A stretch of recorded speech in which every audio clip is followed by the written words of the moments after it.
لو سألتك وقلت لك ايه اغلى حاجة ممكن يمتلكها الانسان بجانب صحته، فالحاجة دي هتكون الوقت بيخليك تعمل فلوس، تزود معرفة، تعمل علاقات، تصنع كارير وغيره كتير. ولكن المشكلة ان احنا بقينا نتفنن في اضاعة الوقت، وما بقاش عندنا الادوات او الطرق اللي تخلينا نستغل كل الوقت اللي في يومنا، وبنتفاجئ في نهاية كل يوم بسبب التسويف والمماطلة في الانشطة اللي ملهاش اي داعي.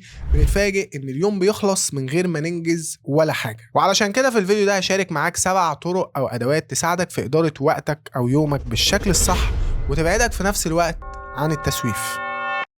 ازيكم يا جماعة؟ أكيد كلنا بنتمنى يكون عندنا الأداة أو الطريقة اللي تساعدنا في إدارة يومنا أو وقتنا بالشكل الصح، وفي نفس الوقت ما تخليناش عرضة للتسويف. وأنا النهاردة مش هكلمك عن طريقة واحدة بس، ولكن هكلمك على 7 طرق، والطرق دي تعتبر كنز كبير مش هتعرف فايدتهم بجد إلا لما تبدأ تطبقهم فعلا، وتبدأ تحس إن أنت اللي متحكم في وقتك ويومك مش العكس. أول طريقة وهي طريقة حجب الوقت أو التايم بلوكينج. وفي الطريقة دي أنت بتقسم يومك أو الوقت المتاح في يومك لفترات زمنيه على حسب المهام او الشغل اللي انت هتشتغله. مثلا لو انت حابب في يومك تشتغل على 3 مهام او 3 حاجات، نفترض مثلا ان انت حابب تشتغل على الانجليش والقراءه والفيديو اديتنج مثلا، فهتبدا تقسم اليوم بتاعك او هتبدا تقسم الوقت المتاح في يومك لعدد فترات زمنيه معينه على حسب عدد المهام اللي انت هتشتغل عليها. يعني مثلا نفترض ان انت الوقت المتاح في يومك هيكون 6 ساعات، فهتبدا تقسم ال6 ساعات دول لثلاث فترات زمنيه، علشان احنا عندنا 3 مهام زي ما قلنا، الانجليش والقراءه والفيديو اديتنج. وهتبدا تخلي كل مهمه في كل فتره زمنيه. نفترض مثلا ان اول ساعتين هنشتغل على الانجليش،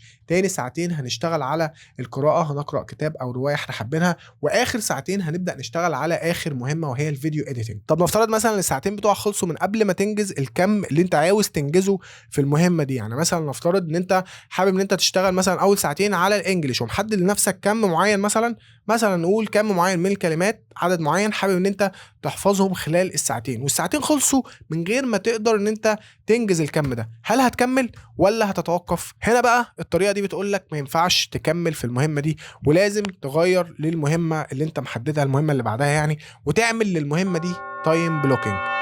طب هو انا ايه اللي ممكن استفاده من الطريقه دي؟ هنستفاد حاجتين يا معلم. اول حاجه هيكون عندك هيكل واضح او تصور واضح للوقت بتاعك على مدار اليوم، والهيكل ده هيساعدك ان انت تبعد عن التشتت وهيخليك تركز اكتر على الحاجات المهمه. ثانيا بقى وده الاهم، وهي فكره التنوع ما بين الاعمال او المهام او الحاجات اللي انت بتعملها، بيجدد في طاقتك كل مره ويخليك تشتغل في كل مره من المرات بحماس 100%. على عكس ان انت لو اشتغلت ال6 ساعات كاملين على مهمه واحده، هتلاقي نفسك تلقائي بتشتغل اول ساعتين مثلا ب 100% من طاقتك وحماسك، تاني ساعتين بتشتغل مثلا هتلاقي النسبه دي قلت، هتلاقيها بقت مثلا 70%. اخر ساعتين ده لو قدرت ان انت تكمل لاخر ساعتين، هتلاقي نفسك بتشتغل بنسبه اقل من 50% من حماسك ومن طاقتك. فبالتالي هو ده الهدف من الطريقه دي، فكره ان انت تقسم فترات زمنيه، ومجرد ما الفتره الزمنيه تخلص اذا المهمه انتهت، وبتروح للمهمه اللي بعدها. علشان تروح للمهمه اللي بعدها ب 100% من طاقتك وحماسك، وعلشان ده هيكون افضل على مستوى الانتاجيه. الطريقه الثانيه اللي هنتكلم عليها النهارده، ودي بنحدد فيها حاجتين، وبناء على الحاجتين دول بنبدا نشتغل. الحاجه الاولى وهي الاعمال المهمه او الضروريه، والحاجه الثانيه وهي الاعمال الغير مهمه. وبنحط في الخانه الاولى الاعمال او المهام الضروريه ومحتاجين ان احنا نعملها دلوقتي علشان هنبدا نشتغل عليها اول حاجه. وبرده في نفس الخانه هنحط الاعمال الاقل اهميه واللي هنعملها بعدين بناء على الجدول الزمني بتاعنا. اما الاعمال الغير مهمه فدي منها اللي هيتحذف من مهامك اصلا، وفي منها اللي مش هيتحذف ولكن هتفوضه لغيرك يعمله، وده هيكون بناء على نوع العمل نفسه. الطريقة الثالثة وهي طريقة ال5 دقايق. بعض الأعمال أو المهام ممكن تاخد منك 5 دقايق أو ممكن كمان أقل، وعلى الرغم من كده ممكن تلاقي نفسك بتأجل وما بتعملش المهام دي على الرغم من هي مش هتاخد منك وقت. ولو عايز تعرف بالمناسبة أنت بتأجلها ليه، شوف فيديو التسويف أو التأجيل اللي أنا عملته هنا في القناة، هسيب لك اللينك بتاعه في الوصف. المهم إن في الآخر ممكن تلاقي بعض المهام دي متراكمة عليك كمان، وممكن تكتشف إن أنت مش قادر إن أنت تعملها وبقيت عبء عليك مع الوقت. أنا نفسي بكتشف بعد فترة إن في حاجات ممكن ما تاخدش مني دقيقة أو دقيقتين، ولكن بكتشف ان انا اجلت وخليتها تتراكم عليا لمده كبيره. ممكن مثلا اكون حاجه عاوز اعملها النهارده وما اعملهاش، واتفاجئ بعد شهر ان انا ما قدرتش اعمل الحاجه دي، وبعد الشهر ما اجي اعملها الاقي نفسي بعملها في دقيقه واحده. يعني هي مش هتاخد وقت، انت ليه اجلتها؟ حاجات كتير زي ان انت مثلا ترتب المكتب بتاعك، زي ان انت مثلا تغير حجاره الريموت، زي ان انت ترد على رسائل مهمه، حاجات بسيطه وملهاش اي داعي. وعلشان كده الطريقه دي بتقول لك ان انت بمجرد ما يجي في بالك او بمجرد ما تفتكر او بمجرد ما تلاقي الحاجه دي جت قدامك، اعملها فورا وما تسيبهاش وما تاجلهاش علشان ما تكونش عرضه للتشتت وللتسويف. الطريقه الرابعه وهي طريقه الثلاث تلاتات. هو انا ليه ما خليتش الطريقه دي رقم 3 علشان تكون كرييتيف اكتر؟ ما علينا. والطريقه دي بتقول لك انجز 3 مهام في 3 ساعات، يعني كل مهمه في ساعه مع وجود 3 اوقات راحه.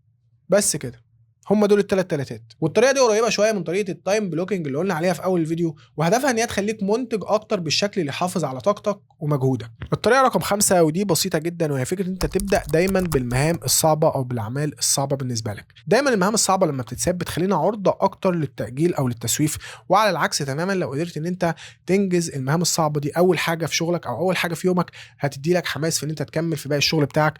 وبالمناسبه مش لازم الحاجه تكون صعبه بالنسبه لك، ممكن الحاجه تكون سهله، ولكن صعوبتها في ان انت مش حابب تشتغل الحاجه دي. انت بتعمل الحاجه دي بسهوله ولكن مش حاببها او مش حابب نفسك وانت بتعملها، فبالتالي برضو هتلاقي نفسك بتعملها بصعوبه. فايا كان الحاجه صعبه بالنسبه لك او انت مش حاببها، يفضل في الطريقه دي بتقول لك ان انت تبدا بيها، علشان انجازك للحاجات دي هيديلك حماس في ان انت تكمل في باقي الشغل. الطريقه رقم 6 طريقه 45 15. 45 دقيقه شغل، 15 دقيقه راحه. والطريقه دي بتكون بهدف ان انت تحافظ على طاقتك ومجهودك لاطول فتره ممكنه على مدار اليوم. الطريقه والاداه رقم 7 والاخيره، وهي الارتفيشال انتليجنس تولز او ادوات الذكاء الاصطناعي. طبعا كلنا عارفين قد ايه ادوات الذكاء الاصطناعي بتساعد في توفير الوقت والمجهود في كل المجالات، مش في مجال واحد بس.